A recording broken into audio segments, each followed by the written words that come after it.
Hello, and welcome to another episode of Dr. Frankentosh. I am Greg Smith, aka Dr. Frankentosh, and today I have a very special video for you. Normally, I would be showing you my latest repurposing of some Macintosh computer.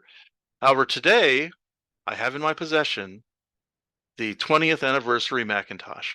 And this is something that is going to be sitting on my desk. It's going to have a very special place in my collection. I will not be repurposing this device because it is pretty rare. Uh, when this device was created in 1997, it was created to celebrate Apple's 20th anniversary of its founding. Steve Jobs had just returned to Apple, and during the Worldwide Developer Conference where he presided, they presented to him this new device, and he was not pleased. He did not like the look of this thing at all. And this was quite a departure from other Macintosh computers. It had a flat LCD color display. It had a keyboard that would tuck under the display and a trackpad instead of a mouse. It had a vertically aligned CD player for playing CD-ROMs and music, and it had this beautiful external Bose speaker, which was huge and heavy, which also encompassed and encapsulated the power supply.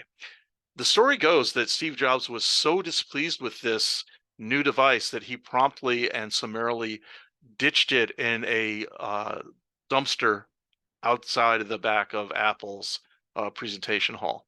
So that was the beginning of Steve Jobs' return to Apple. And this device, there were only 12,000 of them made, and it was first released. It would cost, I think, $8,000, and that was a lot of money at that time. It would be delivered to the customer's home in a limousine, and a person in a tuxedo would come and give it white glove installation. And of course, Apple fans were horrified at this very expensive, luxurious item. And eventually, the price was dropped to 5,000, and eventually down to 2,000. And those who had paid the big premium up front complained, and they ended up getting a high-end PowerBook to go along with their 20th anniversary Macintosh. Quite a good deal. So this is quite an unusual device for Apple, and it was one of the first devices that Johnny Ive had a hand in designing.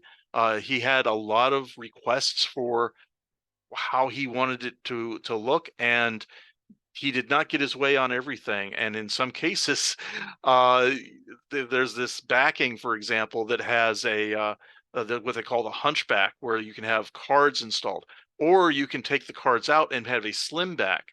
The external power supply is housed in the Bose speaker, and the sound is beautiful. I when I play CDs on it, it's just a phenomenal, beautiful sound. So yes, this is going to sit on my desk. I will not be repurposing the 20th anniversary Mac. So tell you what, let's stop talking about it and let's take a look. So as you can see here, this Mac actually comes to me with version 8.6 of Mac OS, and it's in German. One of the first things I'll have to do is back up the hard drive because I think there's a good deal of software installed here, and then download some ISOs for the 8.6 install, which I understand is the preferred version of macOS to run with the 20th anniversary Mac, also known as the TAM. And so yeah, I'll be trying to install the English language version of Mac OS, and then I'll go back and take a look at the software that this previous owner had on it. One of the other things that this Mac does, besides playing CDs, it also has an input for both television, so it can play like TV in a window. Of course, that's broadcast television, which in the United States we don't have anymore. It was an analog signal, and now we have all digital over-the-air television. Also, as you can see here, this is a radio. It can play AM and FM radio inputs.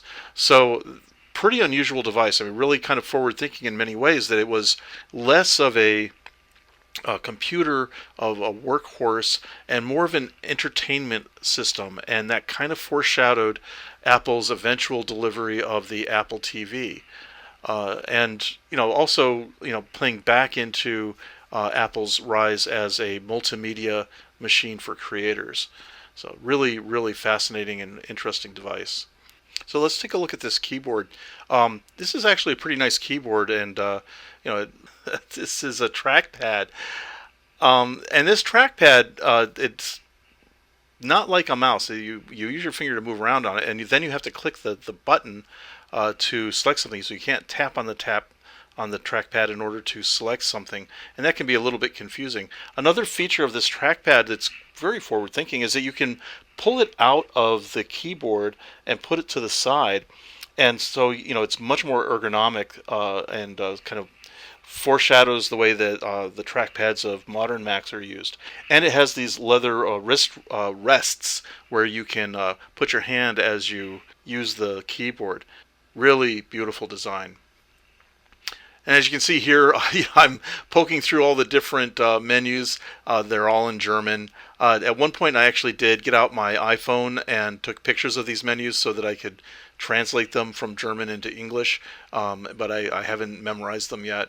So right now, I'm just sort of poking around trying to figure out how to use them, and it's really a very interesting experience. There's even a remote control that will let you control the CD player and play back individual tracks and so on. I'm not going to play the music here, although the sound is beautiful, but I'm just afraid I'll get a copyright strike playing Fleetwood Mac out in the open. So, thank you very much for joining me looking at this piece of history. It is one of the rarest of Macintosh finds. I believe that even though 12,000 were originally made, I don't think more than 2,000 are still in circulation. So I will not be repurposing this device. If anything, I will be upgrading it and cleaning it up and getting it back to its pristine condition. And it will have a very special place on my desktop and in my collection. So as always, I am Dr. Frankintosh. Please do not like this video. Please do not subscribe to my channel. And for God's sake, don't watch any of my other videos. There's so little time. Please put your time to good use. Thanks much. See you soon.